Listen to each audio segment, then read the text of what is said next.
by the name vector in math.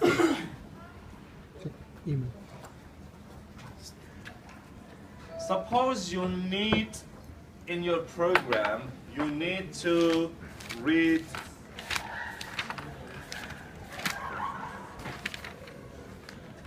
$14 score for one student or 14 different students, doesn't matter. And you need to save them, and later on you need to process them. What you need is 14 variables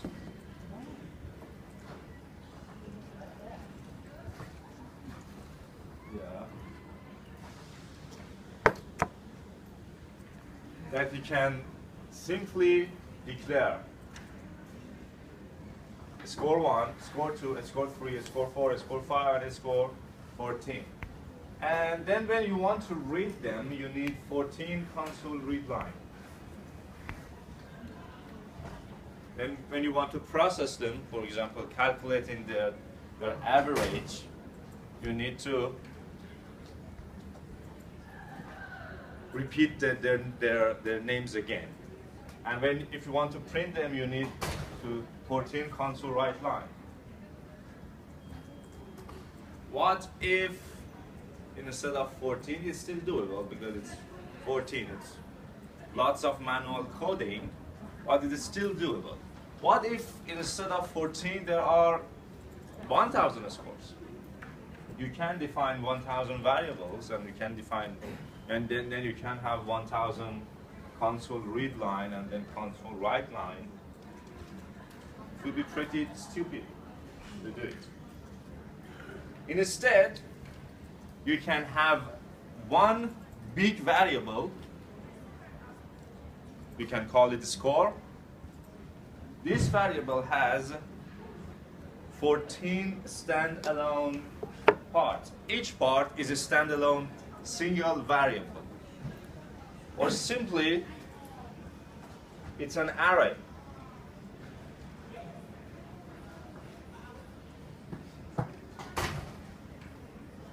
An array is a big memory block that we call them whatever we choose the name of the array. It's a variable. It needs an identifier. For example, here we have an array. We call it A. It's just a name. And A can hold 10 different variables of any type that we define. And then we can refer to each of these blocks, each of these independent variables, by saying the name of the variable and the index of the block that we want to deal with. A0, A1, A2, A3, A4. Each of them are a standalone single variable.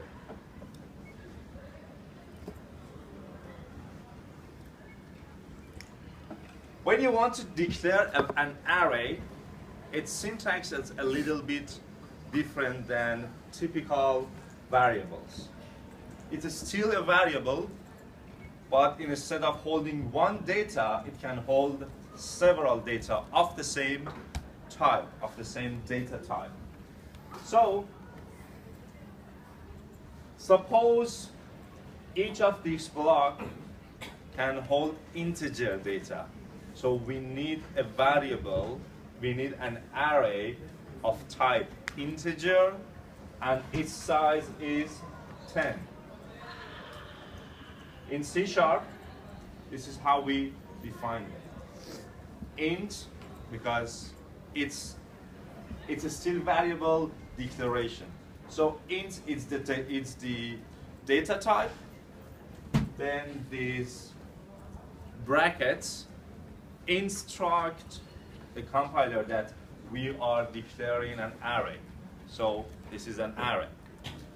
Then the name of the array, whatever you select, we can have an array of a student first name, last name, age, message, numbers, input, doesn't matter. Any identifier that you select, that you that best describes the data. In this example, we just call it A. And then we need to tell the compiler what is the size of array. So we say create a new block of memory or assign a new block of memory for 10 integer variables. If you want to change the type of array, instead of storing integer data to store, for example, a string, you just change a string here, and then here, request for 10 string. If you want to have a bigger array, you just change 10 to any number, 1 million. Doesn't matter. As long as you have memory, you can request it. So in general, this is the syntax to declare an array. First, the data type, then these brackets. If they are not curly brackets, they're just simple brackets. Then an actually identifier, same as variable names. Array is still a variable, it's just a complex data type. Followed by new, repeating the type. These two must be exactly the same. They have to be exactly the same. And the type, the size of the array. You can select any data type, doesn't matter. Any simple data type like int, byte, double, char, string, decimal, float, doesn't matter, or even more complex data types that we will talk about later. So this is the syntax in C#. But the concept of arrays is the same in every high-level programming language. The concept of using the array, how to declare them is the same, but the syntax is different. For example, this is C#. If you want to declare array in Java, just Google array Java declaration.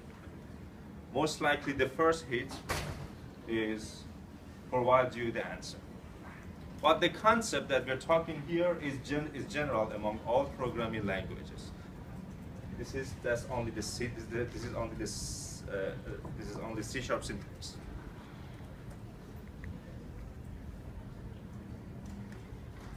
In order to solve the problem of having 14 scores for our students, we can simply define an array of type integer, name it a score or anything you want, and its size is 14. So this is what happened in the memory. It creates 14 variables for us, 14 integer variables. It calls them a score, the overall block. So when we want to access each of them, we need to tell the compiler which block we want to access. A score 0, score 1, a score 2, these are the indexes. In C#, the first block is always 0.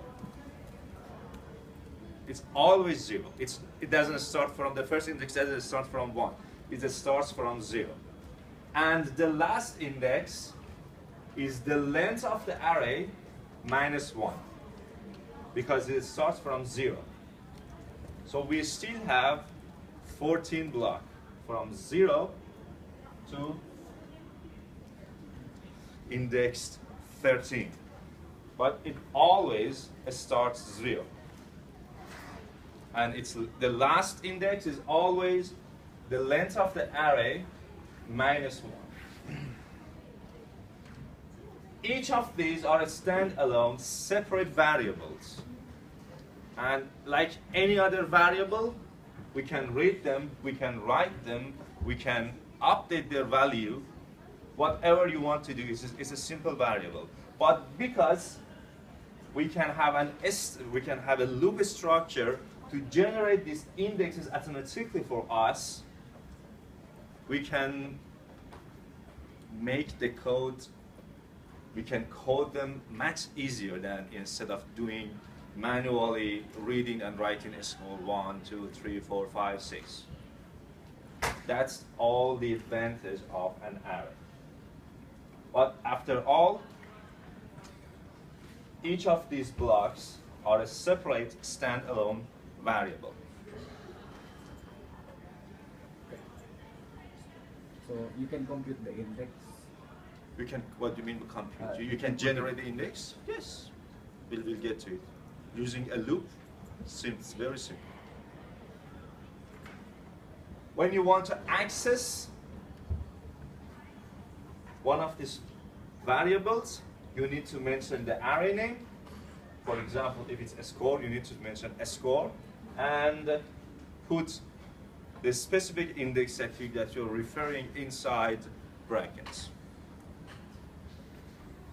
For example, a score 0 refers to the first block. A score 1 refers to the second block.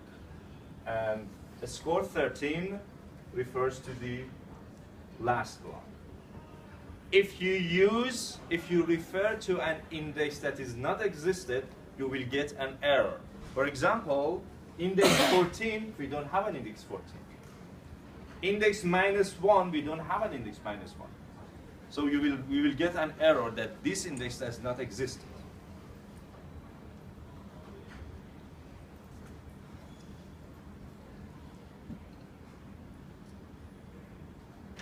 Any questions so far?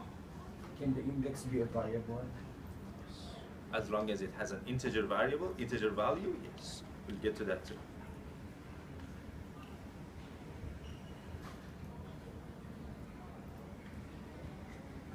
There are several ways to initialize an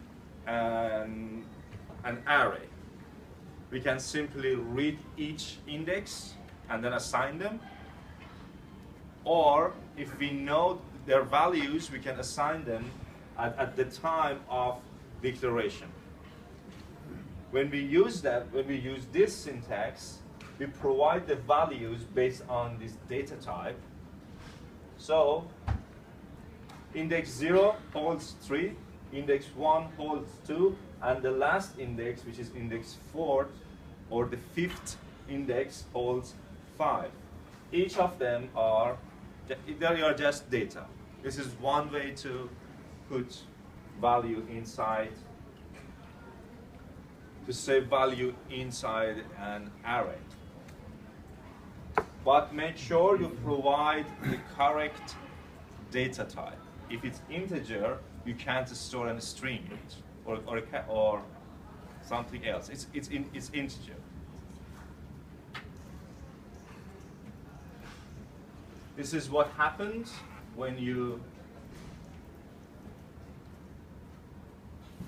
actually initialize an array. This is what happens in the memory. The compiler saves each of these values into its associated memory block, associated index.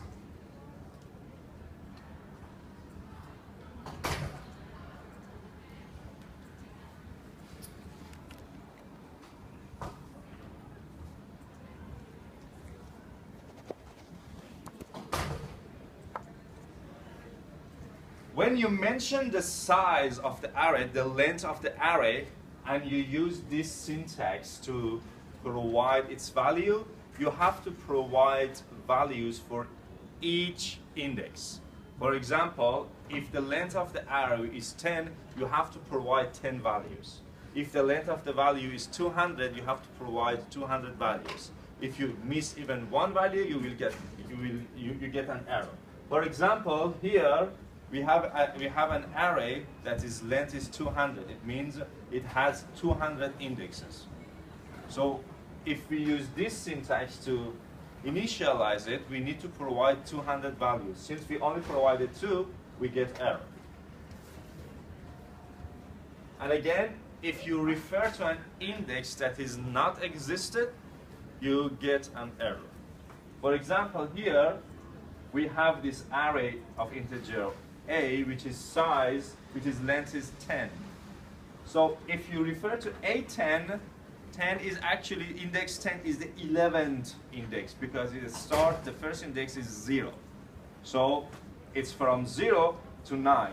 A10, index 10 is not existed. You receive error. This is a very common error that we usually make when we deal with arrays that we need to be careful about.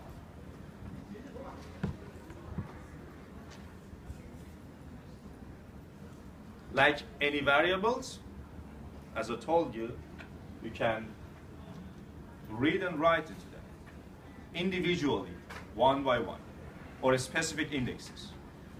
You just call the array name and provide the index inside brackets and assign them, or if they are in the left side of the assignment operator, we are copying this value into that index.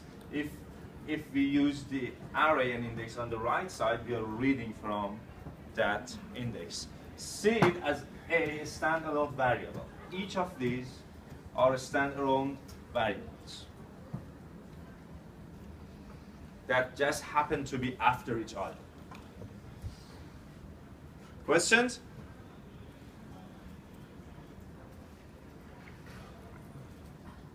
The easiest way to read an array and also to write an array is to use a for loop that counts from 0 until the last index of the array, which is length, which is its length. And then we can use the counter of the loop as the index provider. So here we declare this integer, this array A of type integer, and its length is 10. In order to read it, we just create a loop that counts from 0 to provide the first index until the last index. And each time we say read AI. So the first time that we enter the loop, I is 0, so read AI means read A0. Next time I is 1, so we read A1. Next time I is 2, read A2. Read A3, A4, A5, A6, A7, A8, A9, I is 10, exit. Why? Because the loop condition is I less than the length of the array. A is the array length, and length returns its size. Or you can simply put this 10 here, or what if it's any other number. So this simple example reads 10 integer and save them into an array. If you want to read 1 million, it's very simple. Change this 10 to 1 million. That's all you need to do. So basically, in order to read or print or access array items, we use a for loop. In the loop, we use the counter to count from 0 to array length and use that I as the index of A. Then we read AI, the array index I, we print array index I, or we process, or do whatever you want to do. And then it's all automated and much easier. This is the code of that flowchart.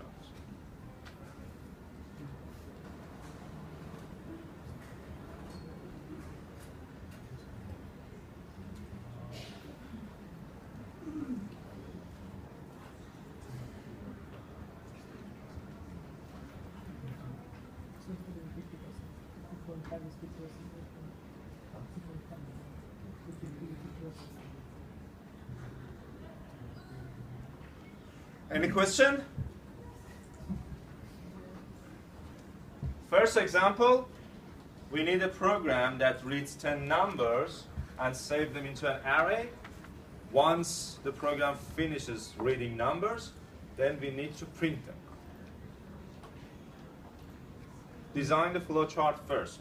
We need a flowchart that reads an array of size 10 and then prints them.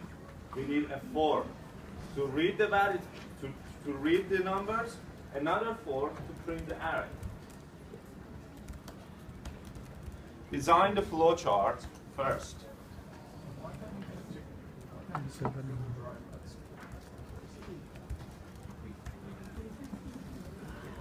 Write a program that reads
See if you can do this. I don't think you can do this.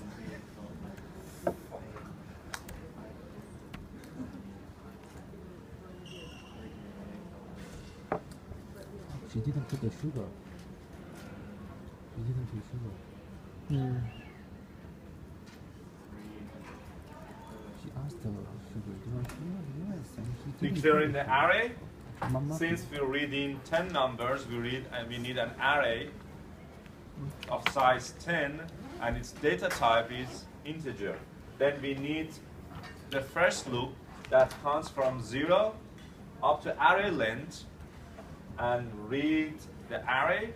Once finished reading, we have another loop that again counts from 0 to array length to print the array. That's all.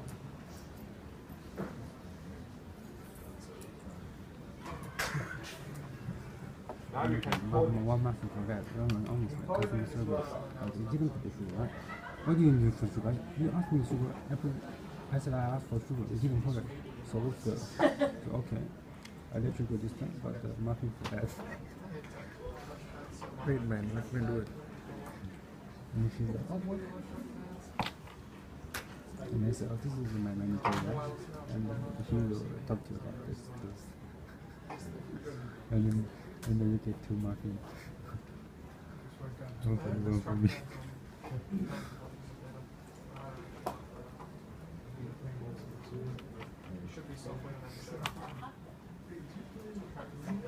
Why do you have to write it down? You're not going to do it through a chart. You're going to do it in the exam. I think that's what we have. Exam.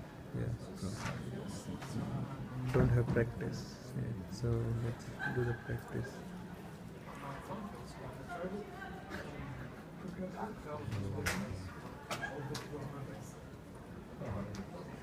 Would you see you can get for this paper in A class? In A class, if you do well, like in the exam, you make A class. You already had a bad start. Yeah. Do you know that? But you didn't show me your score, man. I already told you. Why you only want to see to prove that I got that mark 3. You don't trust me, man. I trust you.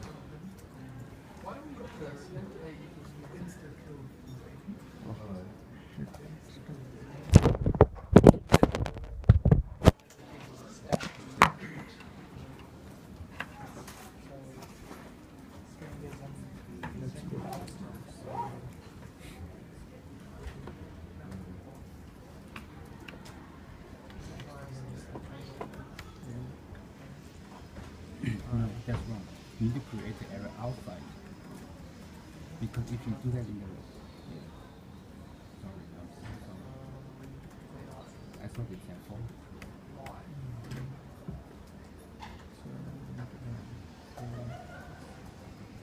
Is that supposed to be input? Why it's The read, I.A.name. Length of that. is that meant to be input? Because you give an array Input. which is A. Yeah. So A array That's that right. A has the length Yeah. n. And or dot n. Yeah.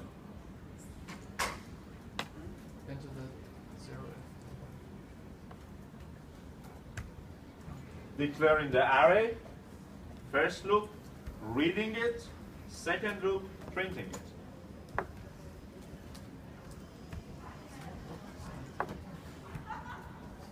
Just memorize that. Every time that you want to read an array, you need a loop. Every time you want to print an array, you need a loop. You need to access to all the loop blocks, you need a loop.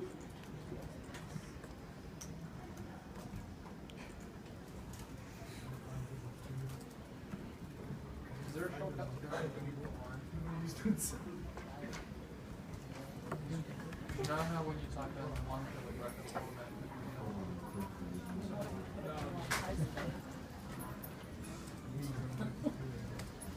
Assuming you did.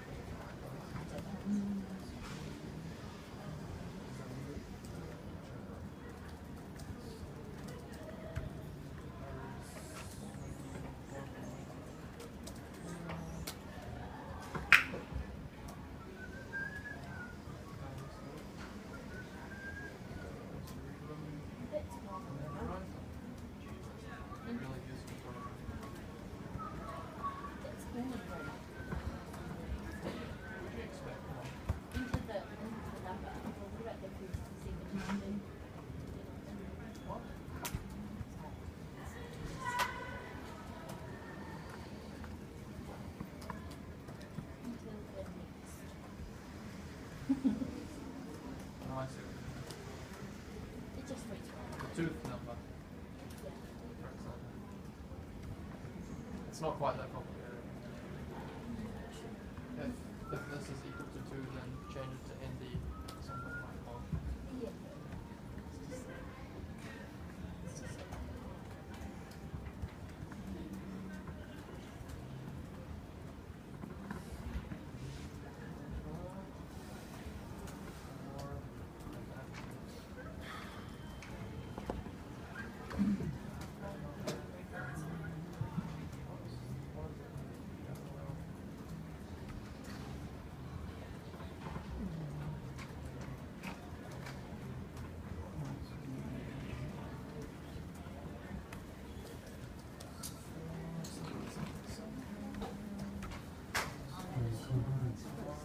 Because you are reading the number, not putting the number into the array yet.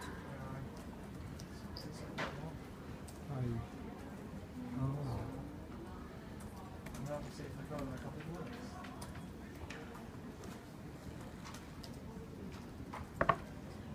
Stop making us guess your code, Reza.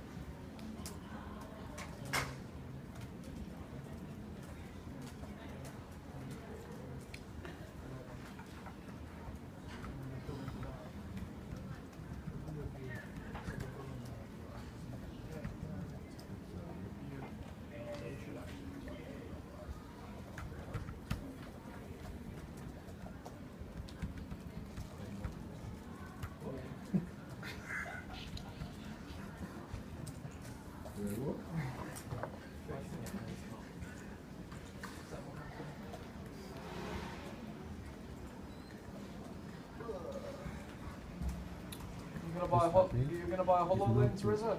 Come again? Are you gonna buy a HoloLens? Order? A HoloLens? This is. I don't know what's that. It's augmented reality by Microsoft. Some I don't glasses. know. You don't know? I don't Is know. it, Like is it, water. is it soya latte or what? Hmm? I'm gonna complain. Yeah, it's just normal latte, but it's not hot. You can make it. Yeah. When will it be out? Maybe never. Maybe never. Nothing is. Bloody finished in 2-3 months. You will like eating like a girl or like small bites. Next time, gonna finish in 2 bites. And then Guinness record. How about 1 bite? Practice. 1 bite? Next time I'm gonna try 2 bites. Then Next time, gonna 1 bite challenge. Do you know how Windows has built-in don't scaling? pick the small one. Okay, the biggest one. You give me the biggest one. You choose, I do that. Yeah, let's see. Easy. 1 bite easy.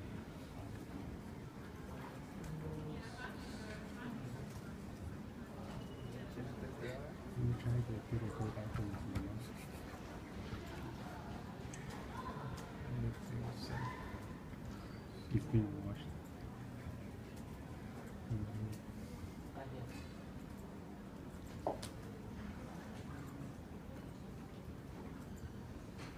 Any question? Let's see the next example. But before that,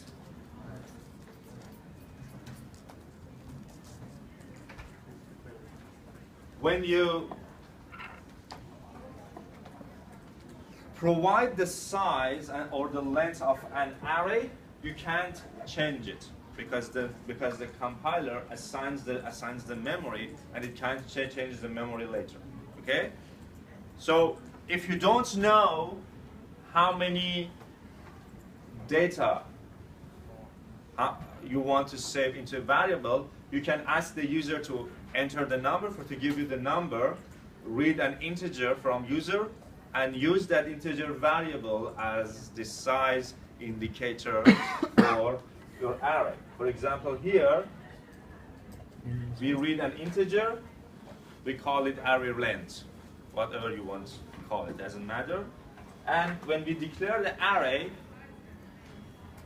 instead of putting a number 10, 11, 12, whatever, 20, 100, we just mention array length. So whatever user enters will be the size of array. Question? Let's test it. A program to read a few integers and display them from the last number entered to the first number. The system must ask the user to enter the number of integers. So first, your program needs to ask the user how many numbers do you have, like this. Then you declare the array, read the numbers, but when you print it, you have to print it from the last index to the first index. So here, the first index of array is 12, but it is printed the last index. So basically, you still need 2 for the first 4 block to read the array, the second 4 block to print the array. But the second 4 block that prints the array, instead of counting from 0 to array length, it counts from array length to 0. It counts backward. Design the flowcharts first.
there goes.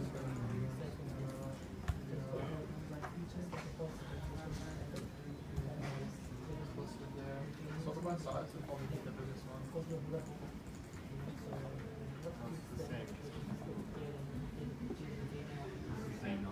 Is that 13 gigabytes? Go back. And it's still both sides. 13 gigabytes. That's even bigger than mine. You probably don't care, but I do. So this is gigabytes. 8.22. Yeah, 13.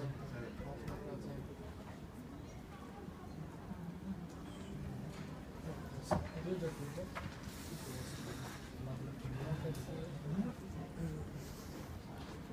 You're leaving already?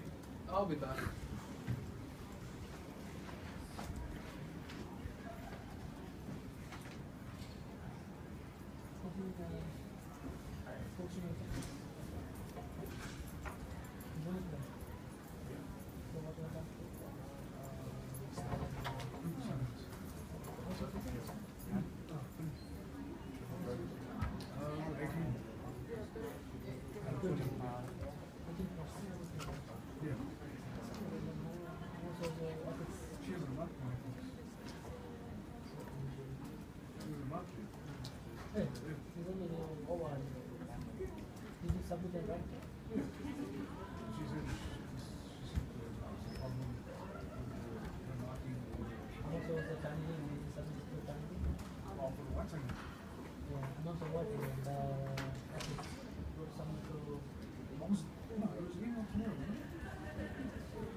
It's not in reverse order.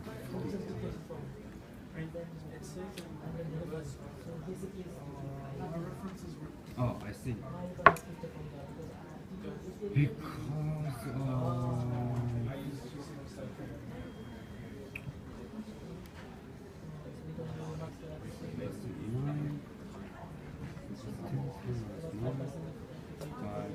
That's good.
Yeah, I got it. Yeah, man.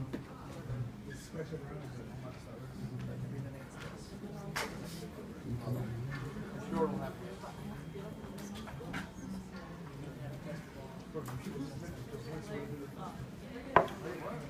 We have no more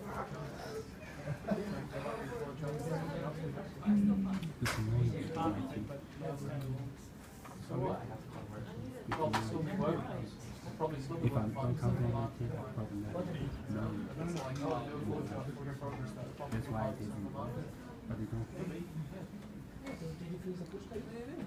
She said she was twice. My yesterday my wife was saying, you know how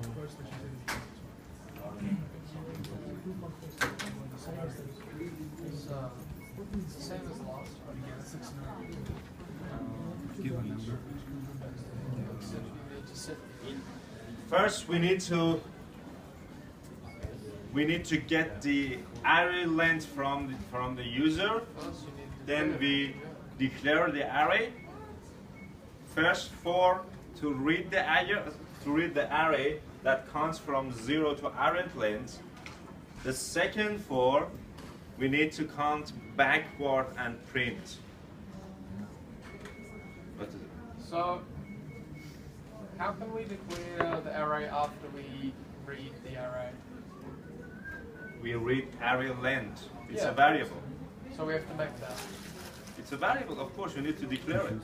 Yeah, you need to declare it. Your flowchart's bad. One thing. That's the define. We should find more. It's not official code. It's a flowchart. It just needs to explain the algorithm. Okay. Sorry. So, the second loop that prints must count backward. So instead of counting from 0 to 9, it should count from from array length -1, which is the last index of array, to 0. And every time, instead of incrementing I, it needs to decrement I.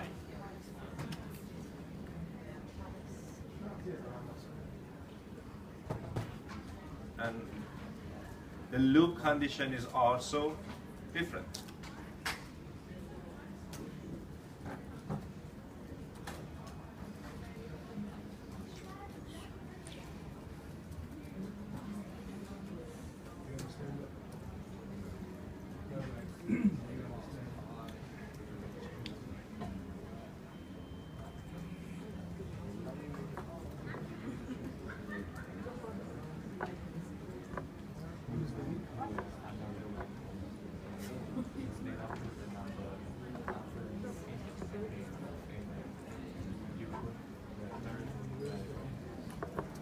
Guys, like being looking. I think he's checking. Checking it.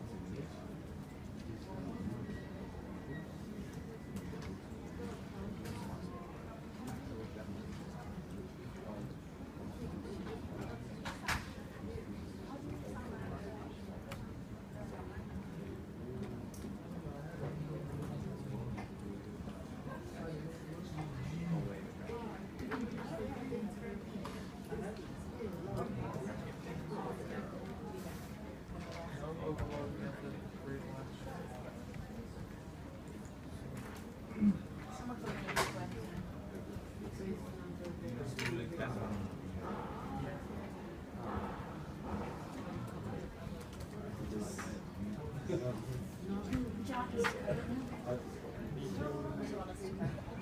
Of course, code the flowchart. I didn't need to tell you that. As soon as you have a flowchart, code it.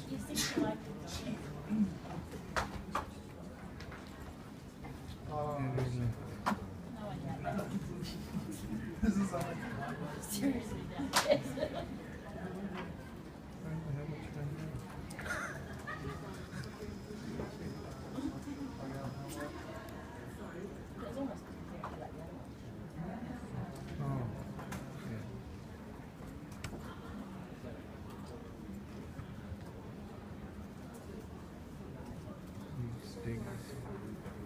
You need to define what is array length.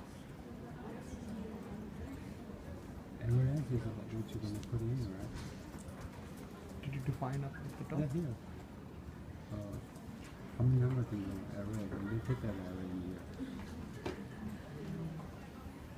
You just put the empty array length, which is not defined.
semicolon.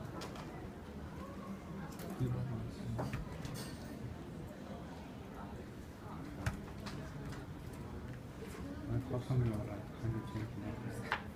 Sorry? Screen. Oh yeah, I did enlarge. Make it 1%. Oh, I haven't done that. What percent? 1%. So it's like, what is it like if it's 1%? 1 Oh my god. 20%. 20% is smallest. You can still change anything.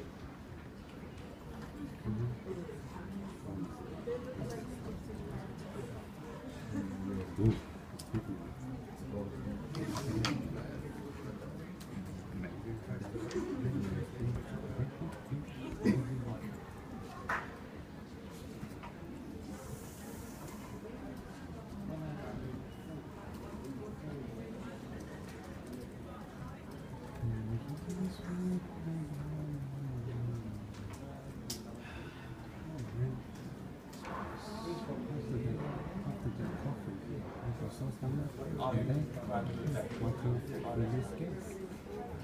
Don't do it. It's like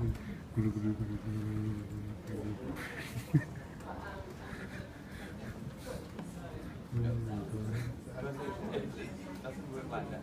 I tried. It's if you try to put like that, might not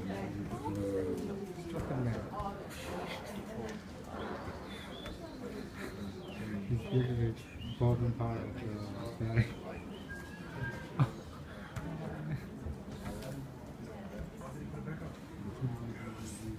might not. And then you Oh, okay.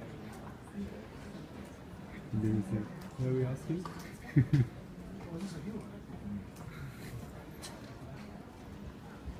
Because we didn't focus on this. Focus on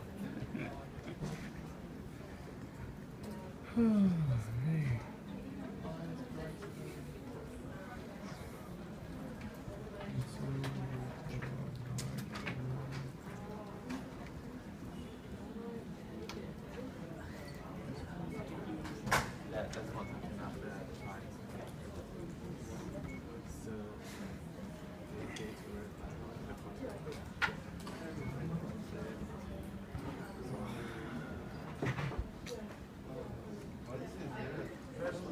oh, the paint. We don't get a job, so we have to do paint.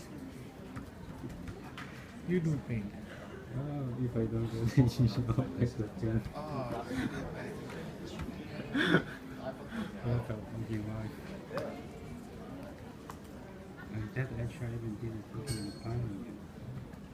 It should count from Gotta be average kidding. backward to zero. It's not. I already explained to her that I can do magic. And why the heck is she not What replying? what you need to change? Greater than equal to, because zero is one of the index two. You need to initialize Which index? the index. You mean the loop index? Yeah. You can index it before. Yeah, of course. You can see here.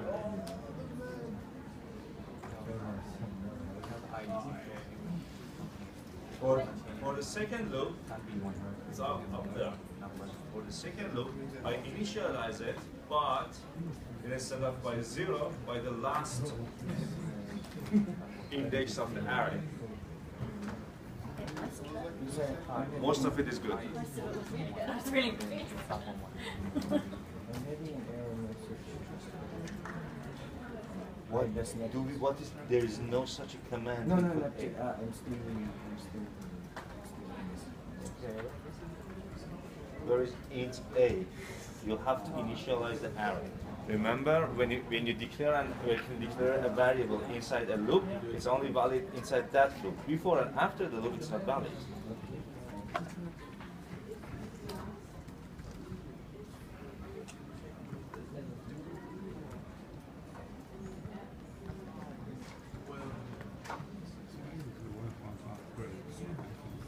website for She learning. already has a phone.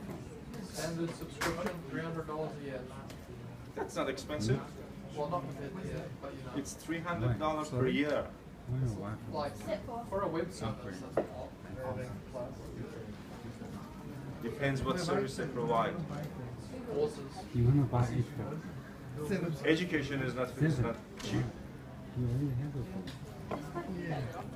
So why? No, I've never looked at the price It's on very this well before. I was just New surprised. features?